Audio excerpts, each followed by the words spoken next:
রাসূল সাল্লাল্লাহু আলাইহি ওয়াসাল্লামের লিডারশিপটা ছিল এথিক্যাল লিডারশিপ, কিন্তু এইটার অনেক বড় ক্রাইসিস আমাদের সমাজে, আমাদের নেতৃত্বের মাঝে। কি বলেন? নৈতিকতার ঘাটতি আছে না?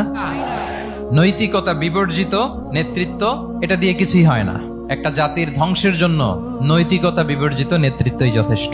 আমানতদারিতা, সততা, অনেস্টি, ট্রাস্টওয়ার্দিনেস, এটা অনেক জরুরি নেতৃত্বের জন্য। নেতা হতে চাইলে তাকে আমানতদার হইতে হবে। যদি একজন ট্রু লিডার কেউ হতে চায়, তার মধ্যে আমানতদারিতা চাই। কি চাই?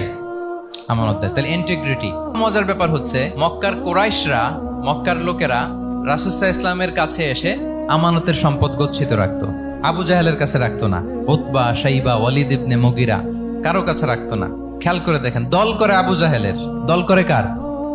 কিন্তু আমানত রাখে কার বাসায়? কি অবাক করা কাণ্ড না?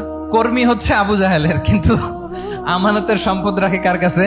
মুহাম্মদ সাল্লাল্লাহু আলাইহি ওয়াসাল্লামের বাসায়। রাসূল সাল্লাল্লাহু আলাইহি ওয়াসাল্লাম যেদিন হিজরত করবেন, উনি সাইয়েদনা আলী রাদিয়াল্লাহু তাআলা আনহুকে অ্যাসাইন করে গিয়েছেন যে, আলী তুমি থাকো, তুমি কয়েকদিন পরে মদিনায় হিজরতে যাবা, আমার কাছে যত আমানতের সম্পদ আছে এগুলো তুমি আগে বিলি করে তারপরে যাবে। রাসূল সাল্লাল্লাহু আবু বকর রাদিয়াল্লাহু তাআলা আনহুকে নিয়ে চলে গেলেন। আলী রাদিয়াল্লাহু তাআলা আনহুর টানা 3 দিন লেগেছে যে ডিপোজিট গুলো রাসূল সাল্লাল্লাহু আলাইহি ওয়াসাল্লামের কাছে ছিল, আমানতের যে জিনিসগুলো ছিল, এগুলো বন্টন করতে সাইয়েদনা আলী রাদিয়াল্লাহু তাআলা আনহু 3 দিন সময় নিয়েছেন। 3 দিন। এত পরিমাণ আমানতের সম্পদ রাসূল সাল্লাল্লাহু আলাইহি ওয়াসাল্লামের কাছে ছিল। আল্লাহু আকবার।